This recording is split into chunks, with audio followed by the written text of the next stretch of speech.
क्या आप जानते हैं कि एक ही महीने में आप उतना कमा सकते हैं जितना आमतौर पर एक पूरे साल में कमाते हैं? और जो चीज आपको रोक रही है वो बस आपकी खुद की मान्यता है। ये अजीब लग सकता है, लेकिन यही मेरे साथ हुआ। मैंने कई साल गरीबी में बिताए, कर्ज में डूबा हुआ, एक ऐसी नौकरी में फंसा हुआ जिसे मैं नफरत करता था। और फिर कुछ ही महीनों में सब कुछ बदल गया। दुनिया नहीं बदली, मैं बदला। और आज मैं आपको दिखाऊंगा कि आप इस साल के अंत से पहले धन कैसे आकर्षित कर सकते हैं। क्या आपने कभी सोचा है कि इतने पढ़े लिखे और समझदार लोग आज भी गरीब क्यों हैं? क्यों कुछ लोग जानते हैं कि क्या करना है फिर भी नहीं करते? मैंने भी सालों तक यही झेला। मैं पढ़ता था, सीखता था, लेकिन फिर भी एक कमी भरी जिंदगी में फंसा रहा। फिर मुझे एहसास हुआ कि असली कारण बाहर नहीं, अंदर था। असली समस्या पैसे की नहीं थी, पैसा तो सिर्फ एक परिणाम है। मूल समस्या अदृश्य थी और उसका नाम है पैराडाइम। ये एक मानसिक प्रोग्राम है जो बिना जाने आपके अधिकांश विचारों, भावनाओं और कार्यों को नियंत्रित करता है। ये एक ऑटो पायलट की तरह है जो आपको बार बार वही गलतियां करने पर मजबूर करता है और हर साल वही परिणाम देता है। शायद आपने अपनी स्थिति बदलने की कोशिश की होगी, कोर्स किए, किताबें पढ़ी, प्रोजेक्ट शुरू किए, लेकिन असल में कुछ नहीं बदला। और फिर आप खुद को दोषी ठहराते हैं, सोचते हैं कि आप आलसी हैं, या आपका ध्यान नहीं लगता, या आप इसके लिए बने ही नहीं। लेकिन सच्चाई ये है, समस्या आप नहीं हैं। समस्या वो प्रोग्राम है जो आपके भीतर चल रहा है। और एक बात समझ लीजिए, ज्ञान खुद में शक्ति नहीं है, लागू किया गया ज्ञान ही असली शक्ति है। आपने दुनिया की सबसे अच्छी किताबें पढ़ी होंगी, लेकिन अगर आपका पैराडाइम कहता है कि आप केवल थोड़ा ही डिजर्व करते हैं, तो आप अनजाने में वही आकर्षित करते रहेंगे। मैंने ये अपने आसपास कई बार देखा। मैनेजर्स अपने कर्मचारियों को हर स्टेप सिखाते हैं और फिर भी वे नहीं करते। क्यों? क्योंकि उनकी चेतना समझती है, लेकिन अवचेतन में बैठा पैराडाइम नियंत्रण में रहता है, और उसका नियंत्रण किसी भी अच्छे इरादे से ज्यादा ताकतवर होता है। मैंने इसे खुद अनुभव किया है। कई वर्षों तक मैं टोरंटो से कुआलालंपुर की यात्राएं करता रहा, 25 घंटे की उड़ान, एक लंबा और थकाऊ सफर। लेकिन उन्हीं उड़ानों में कुछ असाधारण हुआ। मैं फिल्में देखने या सोने के बजाय घंटे भर कैलकुलेटर लेकर गणनाएं करता था। मैं जोड़ता, घटाता, गुणा करता, भाग करता, बार बार। उस समय मुझे समझ नहीं आया, लेकिन मैं अपने अवचेतन को फिर से प्रशिक्षित कर रहा था। मैं अपने मन को सिखा रहा था कि बड़ी संख्याएं सामान्य हैं। 1 लाख अब असंभव नहीं लगता था। वह जाना पहचाना स्वाभाविक सा लगने लगा। ऐसी ही एक उड़ान में मैंने अपनी नोटबुक में लिखा, वह क्या है जो सालाना 1 लाख कमाने वाले और न कमाने वाले में अंतर लाता है? जवाब था चेतना। एक अमीर और गरीब व्यक्ति के बीच असली अंतर उनका चेतना स्तर है। न किस्मत, न बुद्धिमत्ता, न रूप। फर्क सिर्फ इस बात में है कि वे खुद दुनिया और पैसे के बारे में क्या मानते हैं। यह भले ही ऐसा न लगे, लेकिन यह बिल्कुल वास्तविक है। इसलिए मैं हमेशा कहता हूं कि अगर आप इस साल समृद्धि आकर्षित करना चाहते हैं, तो आपको अपनी सोच की दिशा बदलनी होगी। यह परिवर्तन एक रात में नहीं होता। इसके लिए दोहराव, स्पष्ट निर्णय और एक नई सोच को तब तक अपनाना पड़ता है जब तक वह स्वाभाविक आदत न बन जाए। विज्ञान भी यही कहता है। न्यूरोसाइंस के अनुसार आदतें और विश्वास दिमाग में रास्ते बनाते हैं, जिन्हें बार बार नई सोच से ही बदला जा सकता है। जैसे जैसे आप अलग तरीके से सोचते हैं, आपका मस्तिष्क खुद को फिर से ढालता है ताकि वह इस नई सोच के अनुरूप ढल सके। लेकिन सावधान रहें, सोच का पैटर्न बदलना डरावना हो सकता है। यह आपको रोकने की कोशिश करेगा, कहेगा कि आप असमर्थ हैं, बहुत देर हो चुकी है। उसी समय आपको अपने पुराने प्रोग्राम से अधिक शक्तिशाली होना होगा। इसीलिए मैं आपको एक सरल पर शक्तिशाली अभ्यास सुझाता हूं। कागज पर लिखिए, मैं अब इतना खुश और आभारी हूं कि मैं हर साल अपनी इच्छित आय भरें कमा रहा हूं। और इस पर्ची को हमेशा अपने पास रखें। इसे हर दिन पढ़ें और महसूस करें जैसे यह पहले से सच हो। विश्वास करने से पहले प्रतीक्षा न करें, अभी महसूस करें, क्योंकि अवचेतन केवल भावना की भाषा समझता है। शुरुआत में यह मूर्खतापूर्ण लग सकता है, लेकिन मैंने अपनी जिंदगी इसी तरीके से बदली और मैं अकेला नहीं था। दुनिया भर में हजारों लोगों ने भी ऐसा ही किया। लेकिन अधिकतर लोग इस सच को अनदेखा करते हैं और एक ही जगह अटके रहते हैं। दोष देते हैं अर्थव्यवस्था को, सरकार को, माता पिता को या फिर किस्मत को। तो बताइए, आप कब तक अपनी जिंदगी के फैसले अपने पुराने सोच ढांचे को लेने देंगे? आप बदल सकते हैं, आप उन्नति कर सकते हैं, लेकिन आपको आज से शुरू करना होगा और इसे हर दिन करना होगा, जब तक कि यह परिवर्तन आपकी पहचान का हिस्सा न बन जाए। रहस्य आपके अंदर ही छिपा है और वह आपके जागने की प्रतीक्षा कर रहा है। कितनी बार आप सुबह उठे हैं यह महसूस करते हुए कि आप अपने भीतर की पूरी संभावनाओं को बर्बाद कर रहे हैं और एक ऐसी दिनचर्या में फंसे हैं जो आपकी नहीं है। अधिकतर लोग वास्तव में नहीं जीते, बस जिंदा रहते हैं। वे वही रास्ता अपनाते हैं जो दूसरों ने तय किया, समाज की अपेक्षाओं और बचपन की सीमित सोचों के कारण। अगर आप वो काम कर रहे हैं जिसे आप पसंद नहीं करते, जो रचनात्मकता नहीं जगाता, जो थकावट देता है, तो आप समृद्धि से दूर जा रहे हैं, केवल धन की नहीं, आत्मा की भी। जब आप निराशा में कंपन करते हैं तो आप समृद्धि को आकर्षित नहीं कर सकते। आप वही आकर्षित करते हैं जो आप महसूस करते हैं, डर, थकान, कमी। मैंने ऐसे कई होशियार रचनात्मक लोगों को देखा है जो उन नौकरियों में फंसे थे जिन्हें वे नापसंद करते थे और उन्हें रोकने वाला सिर्फ डर था। गलती का डर, असफलता का डर, दूसरों को निराश करने का डर। लेकिन कोई भी डर आपके अंदर की सच्चाई से बड़ा नहीं होना चाहिए। आपके पास जिम्मेदारियां हो सकती हैं, बिल हो सकते हैं, बच्चे भी, मैं समझता हूं, लेकिन उस काम में रहना जो अंदर से आपको तोड़ता है, उसकी भी भारी कीमत होती है। जिंदगी हमेशा साहस को जवाब देती है, हमेशा। ब्रह्मांड को कार्य करने के लिए जगह चाहिए। समृद्धि का शून्यता सिद्धांत यही सिखाता है, बिना खाली जगह के नया कुछ नहीं आता। मैंने इसे सचमुच अनुभव किया। एक सेमिनार में इस सिद्धांत को सिखाने के बाद जब घर लौटा तो रसोई के सारे फर्नीचर गायब थे। मेरे परिवार ने वे सारी चीजें हटा दी जो अब उन्हें पसंद नहीं थीं। बोले, तुमने कहा था जगह बनाओ, और वे सही थे। यह एक सजीव सीख थी। लेकिन अधिकतर लोग पहले नए के आने का इंतजार करते हैं और फिर पुराने को छोड़ते हैं। पर असल जिंदगी ऐसे नहीं चलती। हमें इतना विश्वास चाहिए कि हम उन चीजों को छोड़ सकें जो अब हमारे काम की नहीं है, चाहे हमें यह न पता हो कि आगे क्या आएगा, क्योंकि वही छलांग जादू पैदा करती है। जब हम कुछ ऐसा छोड़ते हैं जो अब हमें दर्शाता नहीं, तो कुछ सच्चा हमारे जीवन में आने लगता है। ऐसे लगता है मानो ब्रह्मांड कह रहा हो, अब तुम तैयार हो। इसका मतलब यह नहीं है कि सब कुछ छोड़ दो और अंधेरे में कूद पड़ो। तुम्हें योजना बनानी चाहिए और धीरे धीरे नया रास्ता तैयार करना चाहिए। लेकिन सबसे जरूरी बात यह है कि तुम्हें शुरुआत करनी होगी। यह शुरुआत भीतर से होती है। यह निर्णय से शुरू होती है कि अब एक थकी हुई और बेमन की जिंदगी नहीं जीनी। एक ऐसी जिंदगी जो तुम्हें खुशी नहीं देती, जो तुम्हारे असली स्वरूप को दर्शाती ही नहीं। तो जरा सोचो, अगर तुम्हारे पास सब कुछ होता तो आज तुम क्या करते? तुम कहां होते? किसके साथ होते? क्या बना रहे होते? सुबह उठकर कैसा महसूस करते? यही वह तस्वीर है जो तुम्हारा सच्चा मार्ग है। अगर यह कल्पना ही तुम्हें भावुक कर दे तो समझ लो कि वह तुम्हें बुला रही है। वह सपना नहीं है, वह तुम्हारी आत्मा की दिशा है। जब तुम उस दिशा में कदम रखते हो तो सब कुछ बदलने लगता है। न कि इसलिए क्योंकि दुनिया बदलती है, बल्कि इसलिए क्योंकि तुम खुद बदलते हो। और जब तुम बदलते हो तो पूरी दुनिया का रवैया भी तुम्हारे प्रति बदलता है। इसलिए यह मत मानो कि जहां हो वहीं सुरक्षित हो। एक ऐसी जिंदगी जीना जो तुम्हें नहीं दर्शाती सबसे बड़ा जोखिम है। एक शांत लेकिन खतरनाक जोखिम जो बाद में बहुत महंगा पड़ता है। पछतावा। और पछतावा ऐसा भाव है जिसका कोई इलाज नहीं होता। यह उस सच्चाई को न अपनाने की कीमत होती है जिसे तुम भीतर से जानते थे। अपनी सच्चाई को जीने का साहस सबसे गहरा समृद्धि का कार्य है। यह ब्रह्मांड के प्रति एक संकेत है कि तुम ज्यादा पाने, ज्यादा बनने और ज्यादा जीने के लिए तैयार हो। और जब यह संकेत तुम शब्दों से नहीं बल्कि कर्मों से देते हो तो ब्रह्मांड जरूर जवाब देता है। यह सब एक साधारण सवाल से शुरू होता है, मुझे वास्तव में करना क्या पसंद है? अगर तुम ईमानदारी से इसका उत्तर देने का साहस रखते हो तो रास्ता खुद ब खुद खुलने लगता है।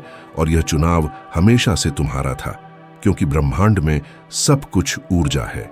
यह कोई आध्यात्मिक कल्पना नहीं, विज्ञान है। आइंस्टीन ने कहा था, सब कुछ ऊर्जा है और वही सब कुछ है। जब तुम यह गहराई से समझ लेते हो तब जिंदगी के हर पहलू का मतलब सामने आने लगता है। तुम्हारी आर्थिक स्थिति, भावनात्मक स्थिति और शरीर की हालत तक। अगर तुम लगातार अभाव, चिंता और डर में जी रहे हो कि कहीं कुछ छूट न जाए, तो यही कंपन तुम बाहर भेज रहे हो और ब्रह्मांड उसी ऊर्जा का जवाब देता है। क्योंकि तुम वह आकर्षित नहीं करते जो तुम चाहते हो, तुम वह आकर्षित करते हो जो तुम हो या जो तुम महसूस करते हो। ज्यादातर लोग कमी की तरंग पर रहते हैं। वे पैसे के बारे में सोचते हैं लेकिन डर महसूस करते हैं, समृद्धि की बात करते हैं पर भीतर शंका होती है, और अंत में जीतता है सिर्फ भाव, क्योंकि वही कंपन को ले जाता है और वही संदेश ब्रह्मांड को भेजता है। कई वर्षों तक मैंने धन को लेकर नकारात्मक सोच अपनाई। बचपन से सुनता आया कि पैसा पाना कठिन है, केवल मेहनत से आता है और हर किसी के लिए नहीं होता, और चाहकर भी मैं उस पुरानी ऊर्जा में ही फंसा रहा जब तक कि मैंने आवृत्ति की सच्चाई को गहराई से नहीं समझा। उस दिन से सब कुछ बदल गया। कल्पना करो कि तुम एक रेडियो एंटीना हो। अगर तुम कमी के स्टेशन पर हो तो चाहे जितनी शांति भरी धुनें सुनना चाहो, तुम्हें सिर्फ शोर सुनाई देगा, क्योंकि तुम गलत तरंग पर हो। समृद्धि एक अलग आवृत्ति पर है, और उस आवृत्ति को पकड़ने के लिए तुम्हें पहले अपने भीतर की स्थिति को बदलना होगा। मुझे एक अभ्यास याद है जिसने मेरे पैसे से जुड़ने के तरीके को पूरी तरह से बदल दिया। मैंने एक कार्ड पर लिखा, मैं अब इतना खुश और आभारी हूं कि मैं 1 साल में $1 मिलियन कमाता हूं। शुरुआत में यह झूठ जैसा लगता था, मेरी बाहरी दुनिया इसके विपरीत कह रही थी, लेकिन मैंने इसे जारी रखा। हर दिन मैंने उस कार्ड को जोर से पढ़ा। मैंने इसे सच की तरह महसूस किया। मैं कल्पना करता था कि उस राशि के साथ जीना कैसा होगा, मैं कैसे व्यवहार करूंगा, मेरी दिनचर्या कैसी होगी, मेरे निर्णय और दुनिया पर मेरा प्रभाव कैसा होगा। समय के साथ कुछ बदल गया, बाहर नहीं अंदर।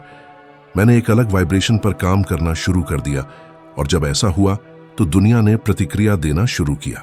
अवसर आए, लोग आए, परिस्थितियां जादू की तरह उभरने लगी। लेकिन यह जादू नहीं था, यह संरेखण था। क्या आपने कभी सोचा है कि इलेक्ट्रॉनिक उपकरण कैसे काम करते हैं? उदाहरण के लिए आपका मोबाइल फोन, उसे काम करने के लिए किसी अन्य से भौतिक रूप से जुड़ा हुआ होना जरूरी नहीं है, उसे केवल उसी आवृत्ति पर होना चाहिए। अगर आप किसी को कॉल करते हैं तो यह मायने नहीं रखता कि वह व्यक्ति दुनिया के दूसरी ओर है। अगर आप दोनों सही आवृत्ति पर हैं तो कॉल हो जाती है। साथ ही ब्रह्मांड के साथ भी यही है। जब आप समृद्धि की आवृत्ति पर संरेखित होते हैं तो यह आपके पास आती है, आप इसे बुलाते हैं और यह उत्तर देती है। लेकिन यहां चुनौती है, अधिकांश लोग इसे बिना आंतरिक रूप से बदलने की कोशिश करते हैं। वे विभिन्न परिणाम चाहते हैं, लेकिन वे वही महसूस करते रहते हैं। वे कहते रहते हैं, मेरे पास इसके लिए पैसे नहीं है, यह महंगा है, यह कभी काम नहीं करेगा। और हर बार जब वे ऐसा कहते हैं तो वे कमी की आवृत्ति को दोहराते हैं। वे वह नहीं चाहते हुए भी उसे फिर से पुष्टि करते हैं, और ब्रह्मांड इसे एक अनुरोध के रूप में समझता है, क्योंकि वह शब्दों को नहीं समझता, वह वाइब्रेशन को समझता है। अगर आप कहते हैं मैं समृद्धि चाहता हूं, लेकिन डर की वाइब्रेशन से निकलते हैं, तो ब्रह्मांड डर पर प्रतिक्रिया करता है, न कि इच्छा पर। और यही कारण है कि इतने लोग जीवन भर कोशिश करते रहते हैं और कुछ नहीं होता। वे गलत चैनल पर सुसंगत हैं। आवृत्ति को बदलना एक आंतरिक कार्य है, यह मानसिक है, यह भावनात्मक है, यह एक दैनिक निर्णय है। आपको सचेत रूप से एक नई स्थिति का चयन करना होगा। आपको उस व्यक्ति की तरह व्यवहार करना होगा जो आप बनना चाहते हैं। जैसे वह सोचते हैं वैसे सोचें, जैसे वह महसूस करते हैं वैसे महसूस करें, क्योंकि ऐसा करने से आप उस नई वास्तविकता के वाइब्रेशनल फील्ड में प्रवेश करते हैं, और तब वह प्रकट होना शुरू हो जाती है। हर दिन तुम्हारे पास यह अवसर होता है कि तुम अपनी ऊर्जा को एक नई आवृत्ति पर ट्यून करो, और यह बदलाव छोटे फैसलों, साधारण शब्दों और मामूली से कार्यों से शुरू होता है। फिर एक दिन तुम पाते हो कि तुम उस जीवन को जी रहे हो जो कभी असंभव लगता था, और तब तुम्हें याद आता है कि यह सब उस एक निर्णय से शुरू हुआ था। यह निर्णय था अपनी ऊर्जा को बदलने का।